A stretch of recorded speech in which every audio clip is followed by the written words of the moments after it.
Hello, everybody, and welcome to this week's edition of the Triple Threat Podcast. It's going to be a little different this week. I am alone, and then Will be alone, and then that's going to be it. That's going to be the fun times that we have in store for you today. So enjoy this music, and let's go.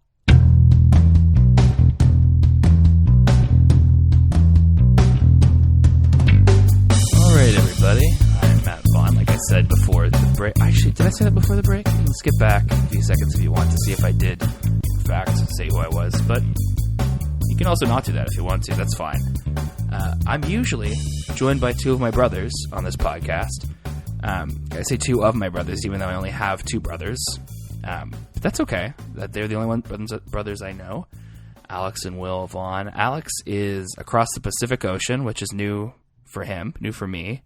I've only ever known him to be around, or at least not across the Pacific Ocean. And Will is right next to the Pacific Ocean in Vancouver. But the schedule thing couldn't work too well this week, so he and I are recording our podcast. We're doing our own thing this week. We think it kind of worked well last time a little bit, so hopefully you agree with that assessment, with the podcast being okay the way that we did it before, where we talked solo.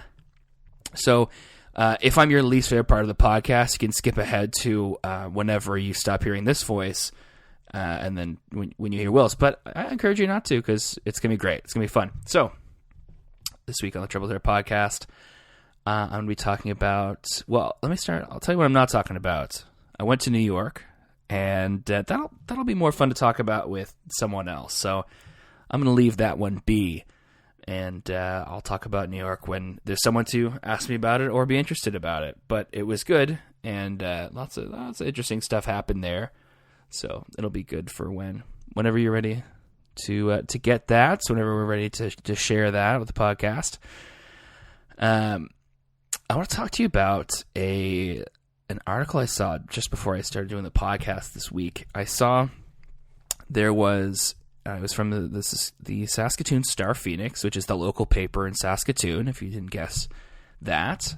And it was about the Shakespeare on the Saskatchewan festival.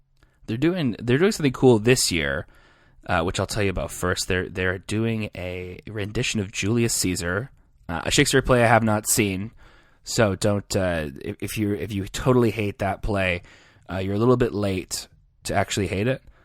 Yeah, that's too bad. But what they're doing a rendition of it, and they're changing it up a bit. And I kind of like this. Like I don't mind people changing up Shakespeare to make it a little bit more interesting. But they're doing it with an all-female cast, and it is called J. Caesar, and it's actually set in the future. It's like Mad Max style, like the costumes, the story, that sort of thing. Actually, the story is probably more or less the same, because otherwise it wouldn't really be Julius Caesar. But yeah, it's got that aesthetic, which I like. I liked Mad Max a lot. It was a really interesting movie, one of the more interesting kind of visual movies, and hopefully they can steal that aesthetic to great success, because I think it's interesting. I don't mind people doing gimmicky things with Shakespeare, as long as Shakespeare's comprehensible. I'm kind of tired of pretending I understand it, and understanding like 20% of it. Not 20. I don't want to seem like I'm like some sort of uneducated, I don't know. I was going to say bimbo, but I don't think, I don't call anyone a bimbo. I think I mean Dumbo, something like that. Yokel. Like I'm some banjo strumming yokel who doesn't understand the finer aspects of the oldest English imaginable. Yeah, maybe clean it up a little bit, so at least it's not incomprehensible gibberish for an audience. Plays are, you're trying to communicate with people, trying to share something with them, and if that's almost impossible with what you're doing and the language you're doing it in, it's tough. That's a tough thing to do. So yeah, I guess I'm coming out as anti-Shakespeare. No, I'm not, but I am excited to see this. It would be very interesting to watch this play. I do have to temper my excitement. First off, I will not see this because it's in Saskatchewan and I am not. But I also temper my excitement and expectations because last time I went, I watched The Merchant of Venice. And I'm not sure if I must have shared this on the podcast because it's a a story that has bugged me before in the past. It was, let me tell you about it. So I went to Shakespeare on the Saskatchewan. This was a few years ago. If I had to bet, I would say it was probably the summer of 2012, I think. Probably 2012. Maybe 2010. Anyway, so it was a few years ago. At least like 4 years ago. And I went with my wife and her family. And we went to, it was Merchant of Venice. They do it out on like, in a big tent by the water. And that night there was a pretty substantial rainstorm. Like there's a part during the play where the heavens opened up above us, above this tent, and it just poured rain so loud. The actors had to kind of stop and kind of smile to themselves because they're like, oh, but no one can hear what we're saying. And it's such a Shakespeare, no one would understand it anyway. So maybe it was fine. But The Merchant of Venice is a play by Shakespeare. It has the unfortunate distinction of having the villain be a Jewish person. And he's characterized kind of aggressively, kind of anti-Semitically. But he's supposed to be, he's I don't know, like it's tough, right? Because it's a play back in the day. I don't understand Shakespeare super well, but this character of Shylock is a bit of a villain. Or at least it's been seen as a villain. He's been seen as a villain. And so during this play, he's doing all these things. And he's kind of a villain. He's being unreasonable with somebody, with a loan that somebody has, and he gets his comeuppance later on in the play, and then people get married because it's a Shakespeare comedy, and that's what they do at the end of a comedy. People get married because it's how stories end. Anyway, I didn't write it, like I said, but at the very end of the play was over. Like the Shakespeare part of the play was over, and then Shylock comes out again, like the guy who's playing Shylock, and instead of wearing his costume he wore the whole play, he is now instead wearing what can only be described as the garb of someone who was in a concentration camp, complete with the Star of David pins they wore.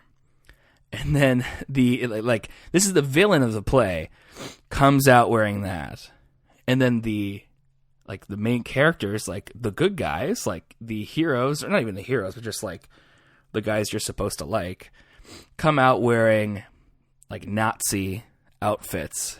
And I think they do a Nazi salute or something, and the play ends. And I remember afterwards I was so mad at the people who put on the play. And I was mad, I know they were trying to make a point. You couldn't help but know they were trying to make a point. It was aggressive point making. It was some of the least artistic license I've seen in a play or anywhere, where someone's just okay, this play, it's a little bit anti-Semitic. Instead of toning it down, they're we're going to throw it in the audience's face. And it's just dishonest. You spend, the people who are doing the play spend the whole time making Shylock a villain. There's different ways to portray people in plays. You have leeway, even if you're adapting original material. And they're okay, we'll make him a villain, and we'll make these characters you like, and then afterwards we'll just make you feel bad for us doing our job well. You didn't like this character like we wanted you to not like him, and that you're a bad person because he's Jewish and you're a bad person. And I was just mad. I was don't play with me like that. Don't try to make me feel guilty for entering into the play the way you want me to. It was very frustrating endeavor. And with it's a local theater production, so you don't want to speak too badly of it, I guess, just because I don't know, what's gained by someone taking a local theater production to task, right? It just becomes less popular. Anyway, I thought that was a garbage move, and I thought it was dumb. It was very dumb. And so hopefully the only changes they make to Julius Caesar is that it's called J. Caesar. It's set in the year 2416, and it's with all women cast. And hopefully the difference between that and The Merchant of Venice is that this play ends well and is good and interesting for people. I can only hope that for anybody who checks it out. If anybody's listening to this and they live in Saskatchewan, they check that out, let me know, because I am desperate to hear about this play. I would love to know what people thought of it. And speaking of all-female casts, Ghostbusters is coming out like pretty soon. I think like the end of this week is when Ghostbusters comes out, which I'm excited about. I think we've talked about it a little bit on the podcast. There is a little, I don't know. It's dumb to say there's controversy about it because there's just people who are mad. Like there's just a portion of people on the internet, it would seem, who are opposed to the idea of Ghostbusters, maybe not even just being, not just existing, but because there's an all-female cast in it. A little bit, it's not an all-female cast. Like there are men in this movie, that is true, but the main four Ghostbusters are women.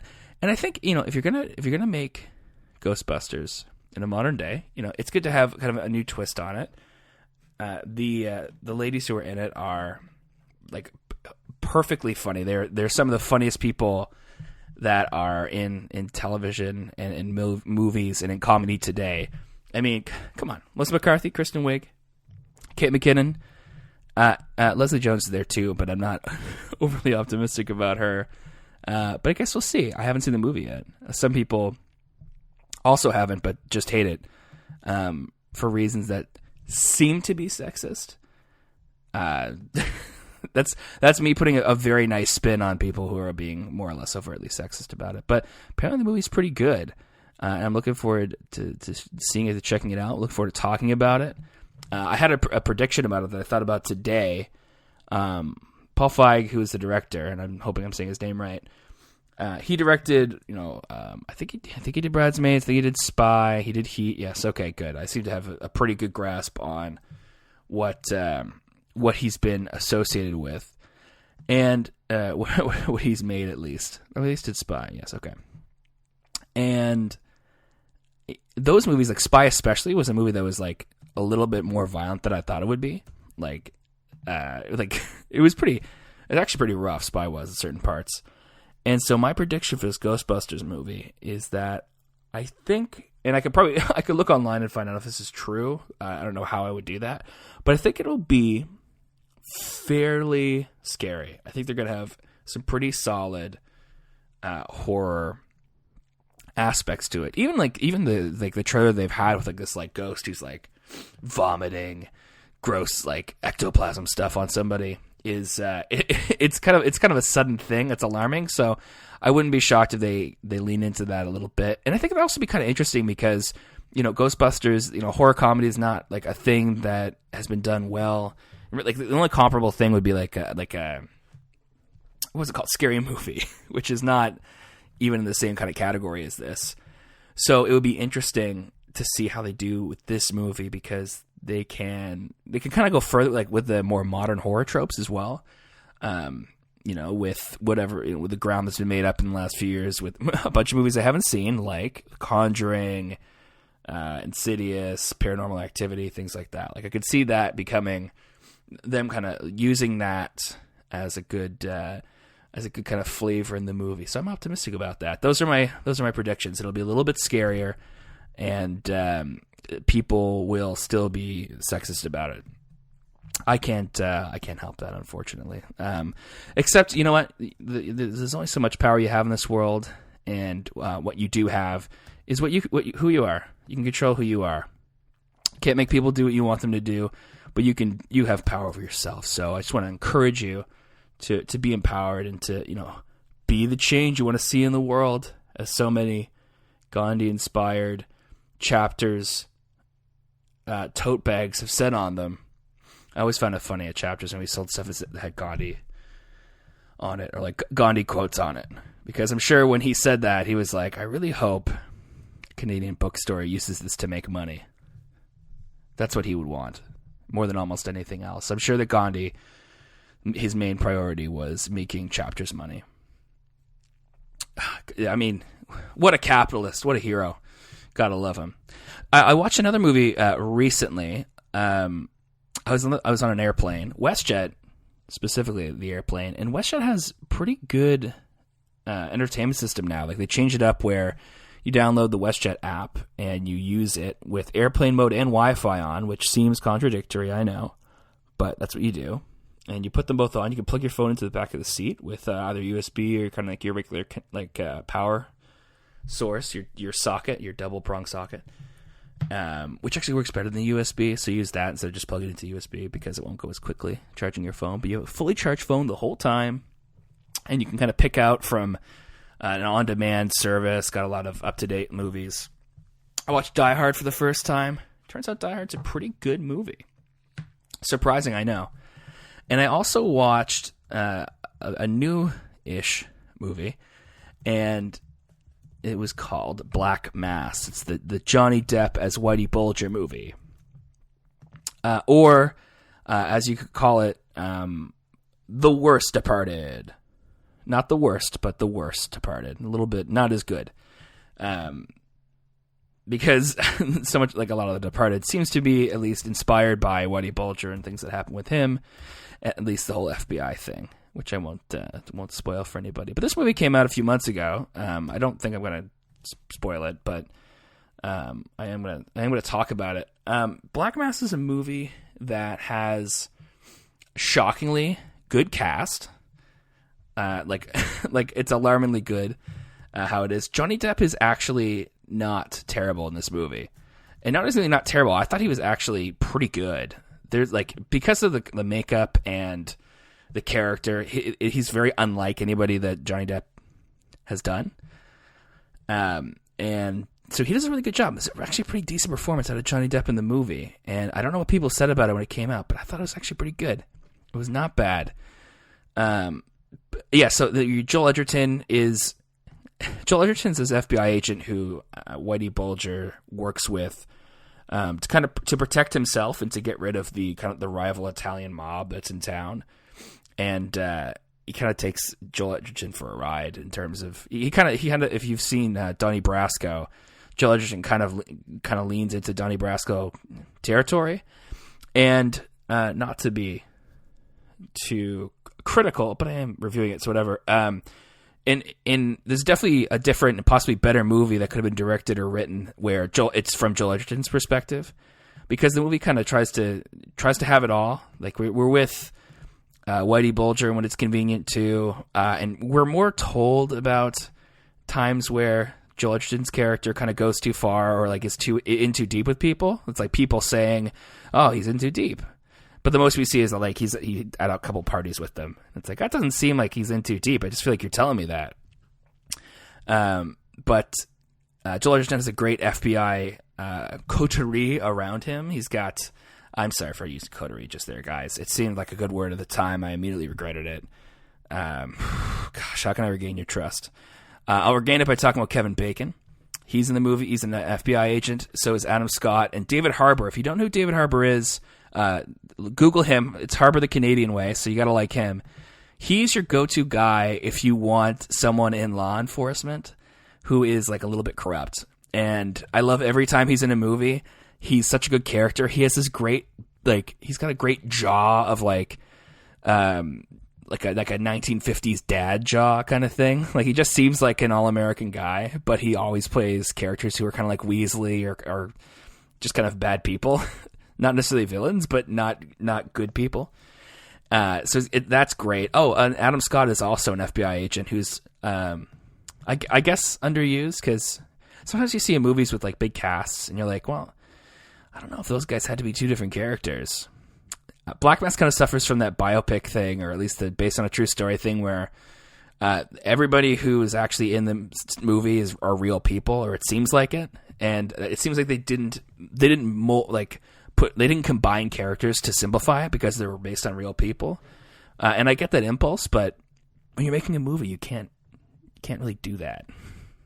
Like you have to, you're telling a movie, you're not telling it's not a nonfiction book. It's a movie, right? So you have to kind of clean it up a little bit that way. So that's some of the cast. Another big cast member is who I did not know was in this movie before it started was Benedict Cumberbatch. Plays Billy Bulger, who's Whitey Bulger's brother. And Benedict Cumberbatch is a great actor. And he is supremely British at all times, even when he's doing his best JFK, Mayor Quimby, Ted Kennedy like accent. And I just can't look at the guy, and he's dripping of tea and British like steak sandwiches and shepherd's pie. Like he's so like aggressively British. I don't think he can pull off an American in a movie. I don't know. It's might be just be the kind of the actor he not as an actor, but it might just be the fact that I have seen him in so many things, and that his name is Benedict Cumberbatch. I don't even need to tell you how great of a fake British name that is. But yeah, he plays the brother, and he's competent, but his accent is not convincing enough to ignore the tea that is dripping off him in every scene. Because he's so British. Because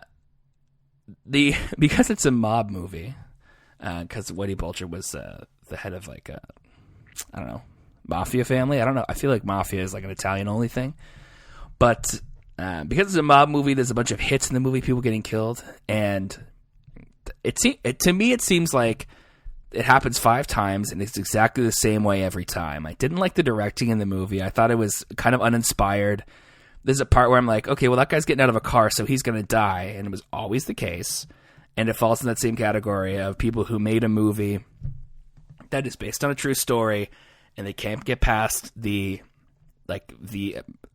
original subject material. They have to make it word for word, and it's not worth it because it's not as entertaining. You know, they show, it'd be entertaining.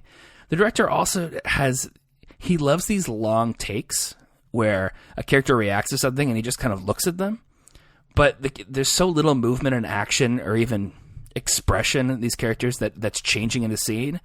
There's times in the movie where you're watching and you're like, is it buffering right now? Because he's just looking straight ahead and it's been 5 seconds already. And then it moves on. And, you know, I was just like, this director is boring me in scenes and little lulls in it. And I'm like, this is... I don't know if it's bad editing or what, but it was just like it was not working. The source material. I meant to say source material earlier. I think I said subject material. Subject matter, source material. The source material that it's coming from is good, but the direction's not there. It's not good enough. I've talked a lot about a movie that came out in like October, didn't I? Oh, September. Okay. When you started school this year, this movie came out, and now that you've graduated and you're a year older, I'm now talking about that movie. Aren't you lucky? That's what you get to hear my end of the podcast be about. Black Mass, starring Johnny Depp as a guy with very little hair named Whitey Bulger. Whitey Bulger is the name of the character, and they go out of their way to be like, oh, he doesn't like being called that, so let's call him Jimmy. It's like, okay, but I didn't come to see Jimmy Bulger. I came for Whitey Bulger. Just call him that. It's fine. I don't care about upsetting this guy. He's in prison. He's probably like in a prison that's inside a prison that's in a prison. He's in like the Magneto Pentagon prison from Days of Future Past, probably. I should look that up. I hope he's not listening. I hope I don't get podcasts in prison. Not because I would want to keep people away from it, but I wouldn't want Whitey Bulger to hear about it and be mad. Because I'm not about to do a serial-style podcast with him. Although that could be my route to stardom. That would be good. Thank you for listening to this part of the podcast. You're the real heroes. I appreciate you guys. Hope you go see J. Caesar at Shakespeare on the Saskatchewan. Hope to hear what it was like. You could watch Black Mass. Just watch The Departed instead, though. The Departed. It's really good. Check that out. It was like 100% less Benedict Cumberbatch in that movie, who was great, but not in this one. And, enjoy Ghostbusters. And even further than that, enjoy Will Vaughn, my brother. And enjoy Alex Vaughn if you see him. I don't know when you would, but, if you see Alex, I hope you enjoy your time with him as well. And thank you for listening to this podcast.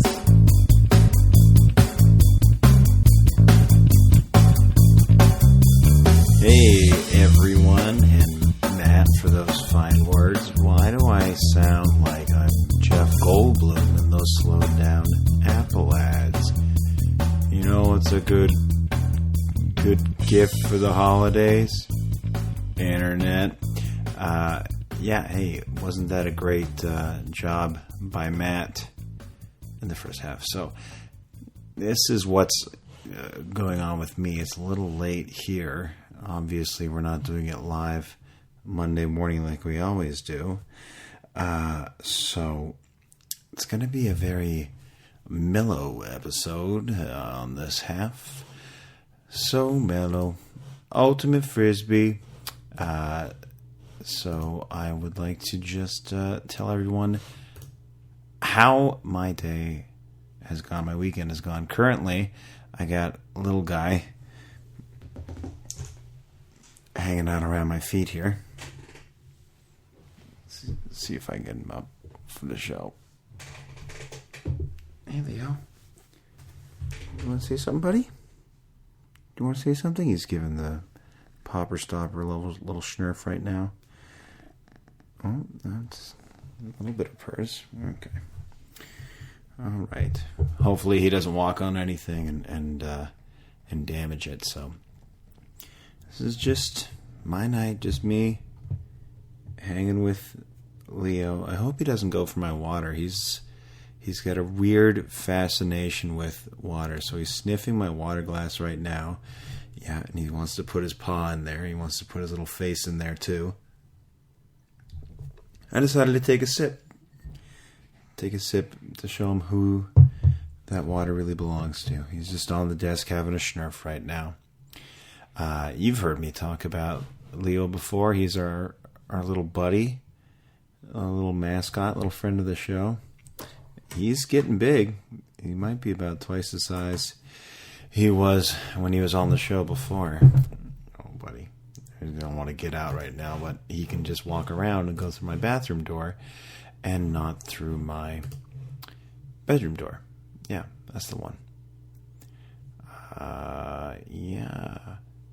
This weekend, we celebrated the birthday of Ian Hanlon. He's a friend of the show, and it was his 30th. So me and my friend, or more so just my friend, had the idea to recreate something we saw in a movie. Now, kids and adults out there, do you think the things you see in movies should be imitated in real life? The answer to pretty much all of that is no. The characters live in a microcosm, and they're to make mistakes for the benefit of the audience to overcome in the end, and everything is plotted out for them. In real life, there's no plan, really. Nothing's plotted out. You just have to go with it. So don't think that everything's going to pan out well for you in every regard. Sorry, that was very negative. I got off to a very negative start.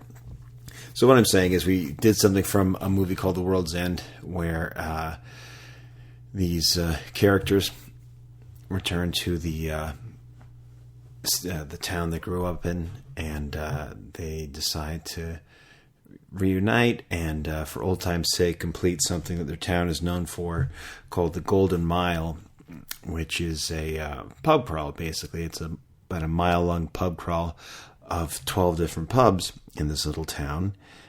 And obviously, in the film, the characters make mistakes and things go wrong, and it kind of works out at the end, kind of. Yeah, it works out fine in the end-ish. But yeah, it goes off the rails pretty quick. So me and my friend had the idea to do the Golden Mile, because ever since we saw that movie, and probably most people who saw this movie had at least this idea that, well, gosh, maybe I can do 12 pints at 12 different pubs in my city or wherever. So what I did was I got the Google mapping, and I figured I could do our own version of the Golden Mile here in Vancouver.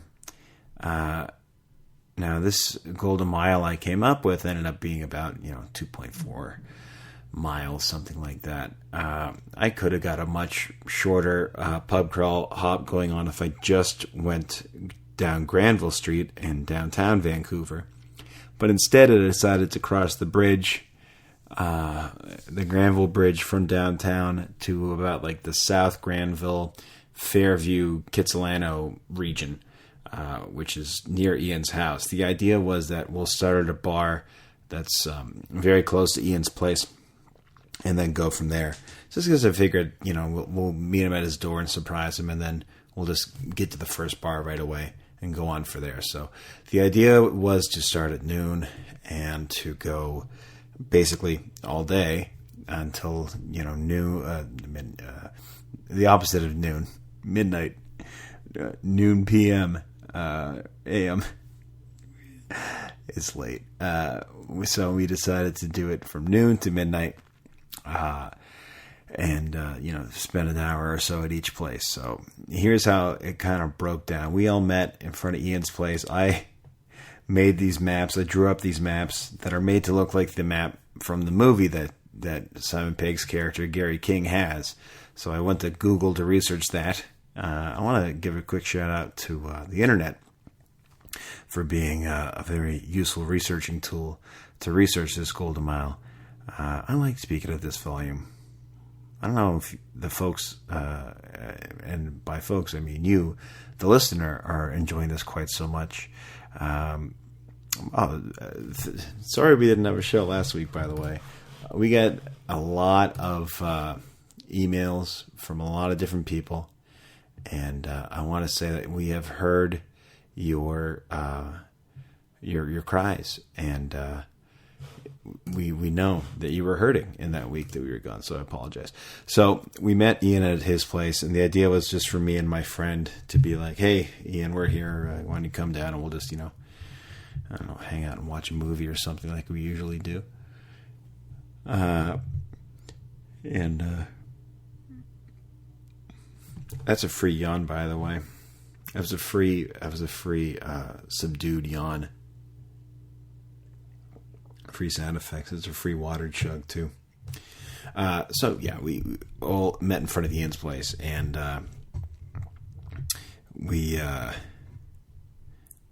sorry, I lost losing my audio here. Okay. We all met at Ian's place, and he was quite surprised to see everybody there. There was a group of about 8 of us or so, and then we're like, okay, here we go. Here's the Golden Mile, and I ended up reciting the line from the film, but only to switch it to what bars we'd be going to. So I was saying we'll run our way down the Golden Mile, starting with that inaugural tankard at the Stable House, then on to Cafe Barney, Luke's Corner Bar, the Marquee, Joey, Boston Pizza, Earl's, the Storm Crow, Carlos O'Brien's, the Manchester, the Regal Beagle, for a measure of the same, all before ending up at that terminus for that final bittersweet pipe at Jaeger's. Leave it light on, fair lady, for that we may return with a twinkle in our eye. We will, in fact, be blind. Drunk. So I recited that to uproarious applause. And we went off to the Stable House, which is a spot that I've, before Saturday, have never been to. And this is, it's not a pub. It's just a little niche-y restaurant that happens to serve alcohol. So we show up, and right away my other friend's saying, hey, I don't think we're going to get in there. They're in full brunch mode. So, I'm like, okay. But I think our timing's working out because we were getting there at about 12:30 or so. And he just went up, and there's one lady running the place, and she's got one helper and like one guy in the kitchen. And it's full on brunch mode. So they're it's a small place, but they're pretty slammed. And I was like, hey, there's 9 of us. And she's like, oh, okay, I think we can clear a table. I was like, okay, great. And she's like, okay. And they clear the table, and she comes back with the menu. She's like, just so you know, we're out of the croque monsieur. And I'm just like, oh, that's okay. We're just going to stay here and have a drink and go. And she goes, oh, we can't do that. This is a restaurant. We're, in brunch mode right now, so we can't just let you have a drink at a table. and go, because they're not a bar. They're a food primary license, right? And then my friend piped up. He's like, "Oh, what if we just sit at the bar? Can we just have a drink there?" She goes, "Oh, if you just want to drink, yeah, sit at the bar." So it ended up working out that we all kind of sat around, or I stood around the bar, and we all had our first drinks, and that's what I threw up on my Instagram account. You can see that. I threw up the map as well, so feel free, folks, to use the Golden 2 Mile map if you have your own idea for Vancouver, Kitsilano, South Granville, Fairview pub crawl. So the Stable House was the one place I was really worried about getting into, and that was my starting spot. From there, I gotta say, I'm gonna put over the Stable House pretty hard right now, because they were awesome to us. For 9 people just coming and having a drink and leaving in the middle of a big brunch thing. Mind you, brunch was kind of winding down when we were there, but I will definitely be going back to try some of that croque monsieur if they get it back. I don't even know if I like croque monsieur. What is that? It's just like a grilled ham thing? What the heck is it? I gotta look it up right now. I gotta Bill Burr my way. Croque monsieur. Croque monsieur. Yeah, it's like a baked or fried boiled ham and cheese sandwich. Wow. Well, I'm sold. Traditionally made with slightly sugar brioche-like bread pieces. Yeah, so it's like a reverse grilled cheese sandwich with the cheese on the outside. That's how an idiot like me would view it. So we started, there at the Stable House, and we went next to Cafe Barney, which is on Granville Street, and they just renovated a little while ago, but I only remember being there once, like sitting in the back. Went to Cafe Barney. They were pretty easygoing. Pretty much all the rest of the places, until it got late Saturday night, all the rest of the places were pretty easy to get to. Cafe Barney was easy to get into. Luke's was easy to get into. Joey, Boston Pizza. There was really nobody at these places. So a party of 9 to sit down and have a drink. They were almost too happy to have us. We had to skip over the Marquee initially because they didn't open until 4, but we made it back to the Marquee, which is a favorite spot of ours. They were real nice folk. And then we made our way to Earl's, where we got a nice table. Stormcrow, where I wasn't really worried about getting a table because I know we could just grab a drink and stand around. And we did. We stood around and watched Ian and a friend of his play some Ninja Turtles arcade, because Stormcrow is the nerd bar in town, folks. If you don't know it, obviously I know it quite well, being somewhat of a nerd myself. I'm a cool nerd, though, right? There's different levels of nerd. I'm the cool one. I think everyone agrees with that. I can just throw that out, and nobody really needs to say anything, because that's just how this works. This is a one-way conversation. You can yell back at me if you like, and just mind where you are when you do that. We can make this a dialogue if you want to. Is this getting really weird for you right now? I hope not. I'm just kind of talking. Well, no, I'm not talking to myself. I'm talking to you. Are you talking to me, as Robert Pacino would say in the movie Blade Runner?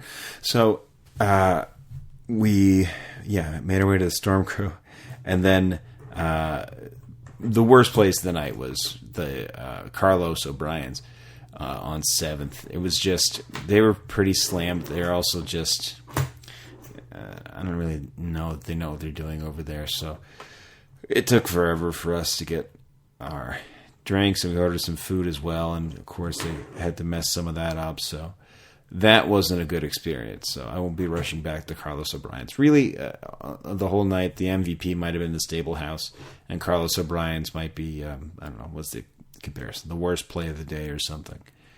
And 1v1 would be, what would 1v1 be? I don't know. Earl's and Joey, because they're pretty much the same restaurant.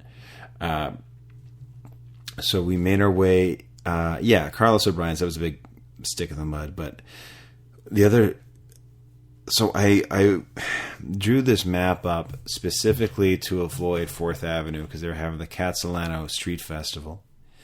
And I avoided that successfully. And then the other event I was worried about was UFC 200, which was playing at some of the bars in the city. You know, if you can't get it at the bar, you can get it, or get it at home, you get it at one of these bars.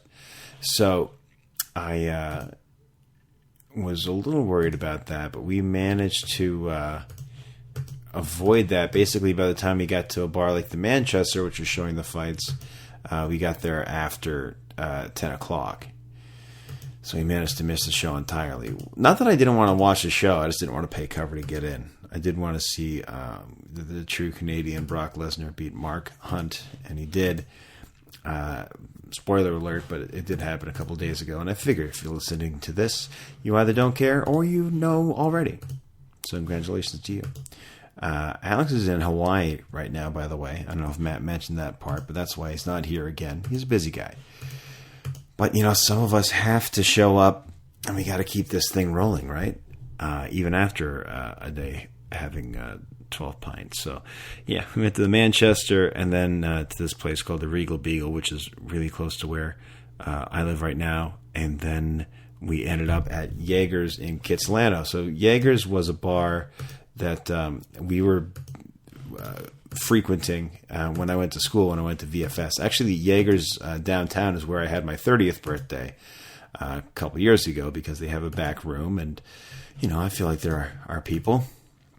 So that's why I had mine there at the time. And I decided on Jaeger's to be the terminus because my roommate plays for their hockey team. Actually, my roommate and a friend of mine both play for the Jaeger's hockey team, like beer league hockey. You know, if you haven't heard of them, don't feel bad, because they don't play real hockey. No, they do. They play beer league, though. So we ended up at Jaeger's for the final bar, and I couldn't believe that we made it. We did all 12. And it was karaoke night, and my friends signed me up for The Saga Begins by Weird Al, which is basically Weird Al's take on American Pie by Don Henley? No, Johnson? I knew I'd screw this up. American Pie song. Don McLean. Oh, wow. Wasn't even close. Don Henley? Really? Okay. Don McLean. Oh, yeah, I forgot that Madonna just did a straight-up cover of it in 2000.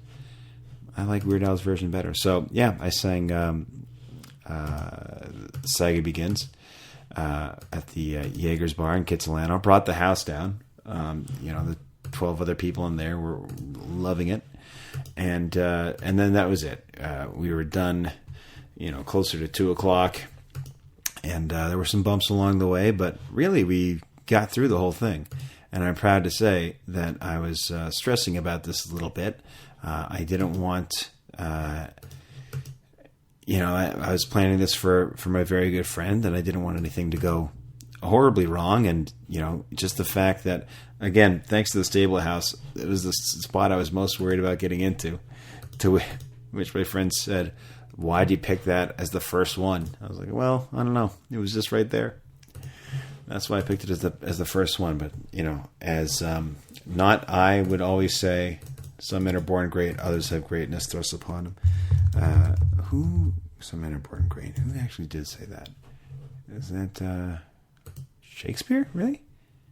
Some are born great, some achieve greatness, and some have greatness thrust upon them. So if you leave this podcast with one thought in your head, it's that some are born great, some achieve greatness, and some have greatness thrust upon them. And we had greatness thirst upon us when we were doing our Golden Mile. I wasn't going to participate. I was going to kind of stand back and observe and be a bit of a teetotaler. But also I figured, when would I have another shot at this again? No pun intended. So I figured I'd participate, and it ended up being fine. I had a nice theater sports show yesterday where we tried a new to me format of not only having 3 improv players on each team, but each team had a coach who would, be a more experienced rookie player and would help us out on the stage and help us set up games and that sort of thing. Provide emotional support and really amp up the kind of faux competitiveness of the whole theater sports thing. So it ended up being a ton of fun, and then we had a really good audience, and I like to think they had a real good time. And I want to give a shout out to my friends who showed up despite it being the day after the Golden Mile. Safe to say we'll never do that again, but we did enjoy ourselves, just for the pure spectacle. And I think by the end we were all kind of just chuckling and looking at ourselves and just laughing about the fact that we actually did it and how funny it is that we did something so silly and monumental. It's important to to try in life, try to achieve things, and sometimes it's hard, but you gotta, keep going. I think that was Shakespeare too. Hopefully this podcast wasn't hard for you. I don't know what Matt talked about in the first half. I'm pretty sure it was good, but I'm going to wrap it up here. And I want to thank everyone for listening and continuing to listen to the Triple Threat podcast. I used to pride us on being so consistent, but it's been over 2 years, and it's hard to be super consistent with something that doesn't pay anything. So, I want to thank everyone for listening and for following us. It does mean a lot. What are we trying to achieve by doing this? I think just trying to throw out some content to kind of get people through their day. And it's our takes on sports, entertainment, and our lives. And, the one thing you can get, I think, a lot of professional coverage on is sports coverage or, film reviews or something. And we're always happy to provide our own. But the one thing we can provide that nobody can is personal experiences. So I don't mind at all getting on here and sharing some stories. Even though I'm not a wonderful storyteller, I enjoy sharing life. Life is meant to be shared and enjoyed, I think. I used to say life's not meant to be enjoyed, it's meant to be endured, but I was a hell of a lot... Sorry. Take two. I was a heck of a lot more negative at that period of my life. So not a whole lot has changed, but just the outlook, and that really does change a lot. Change your outlook, what? Change your outfit, change your life? Sure. I think that was from Clueless. No, I'm not going to look at that quote.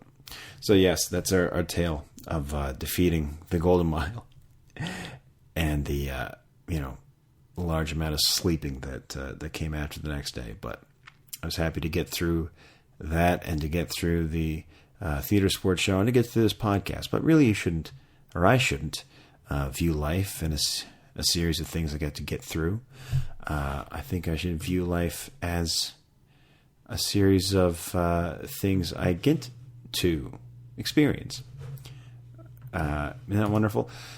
Thanks for listening, folks. We'll be back this week, depending on when we do the show, which will definitely be Monday morning, like we always do. I'll have another story about helping out my friend at the Ballroom Brawl at the Commodore. It's Tim Spidell, friend of the show. He's coming up with his Squared Circle apparel. I've mentioned that before, so I'll be looking forward to helping him out and enjoying some nice live wrestling. I mean, what can be better than that, right? So, yeah, folks, thanks for listening, and we will see you next week. I'll let the music kind of play a little bit here, which it probably is.